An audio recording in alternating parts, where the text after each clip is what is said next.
તો જૂનાગઢમાં મૃગી કુંડમાં સ્નાનના વિવાદ બાદ કીર્તિ પટેલનો મોટો ધડાકો. કીર્તિ પટેલે કુંડમાંથી બહાર કાઢવા બદલ ઇન્દ્રભારતી બાપુ પર નિશાન સાધ્યું. સોશિયલ મીડિયા પર પોસ્ટ મૂકીને ઇન્દ્રભારતી બાપુ પર સવાલ ઉઠાવ્યા. મૃગી કુંડમાં ઇન્દ્રભારતી બાપુના અનેક શિષ્ય હતાનો દાવો કર્યો. ઇન્દ્રભારતી બાપુના શિષ્યોને કેમ બહાર ન કઢાયા તેવું કીર્તિ પટેલે કહ્યું. ઇન્દ્રભારતી બાપુને ગુરુ બનાવો તો આંગળી પકડીને સ્નાન કરાવે. બીજાના શિષ્યો પાપી તો હું હવે અરીસો બતાવીશ. તમારા ઈશારે મને કાઢવામાં આવી. આજ સુધી બધી વાતો જાણવા છતાં હું ચૂપ હતી. તમે શું કરો છો તે હું કહી બતાવીશ.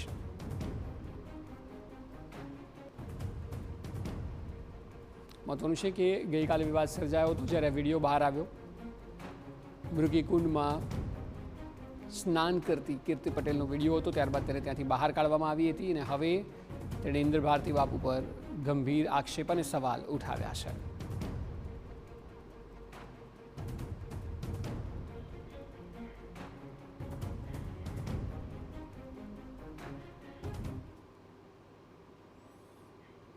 આ વિષય પર વધુ માહિતી આપી રહ્યા છે રાજકોટથી TV9 સંવાદદાતા મોહિત ભટ્ટ. મોહિત, જે પ્રકારે કીર્તિ પટેલનો વિડીયો વાયરલ થયો ત્યારબાદ વિવાદ સર્જાયો હતો કારણ કે તેણે મૃગીકુંડમાં સ્નાન કર્યું. હવે વિવાદ વધ્યો છે કારણ કે તે ઇન્દ્રભારતી બાપુ પર સીધો આરોપ લગાવી રહ્યા છે. આપ જણાવો કે તેઓનું શું કહેવું છે અને આ વિવાદને લઈને આશ્રમ તરફથી ઇન્દ્રભારતી બાપુ તરફથી કોઈ પ્રતિક્રિયા ખરી?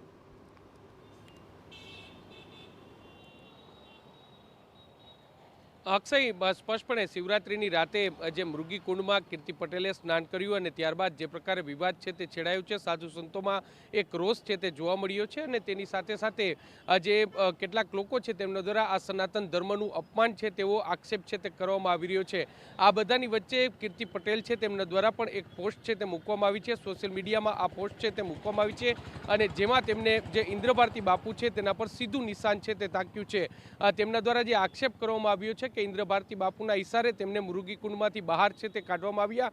એટલું જ નહીં, પરંતુ ઇન્દ્રભારતી બાપુના કેટલાક ચેલાઓ છે તે મૃગી કુંડમાં સ્નાન કરવા માટે આવ્યા હતા. ઇન્દ્રભારતી બાપુના ચેલા તો ચેલા અને બીજા ગુરુના ચેલા તો પાપી, આ પ્રકારનો ઉલ્લેખ છે એમના દ્વારા કરવામાં આવ્યો છે.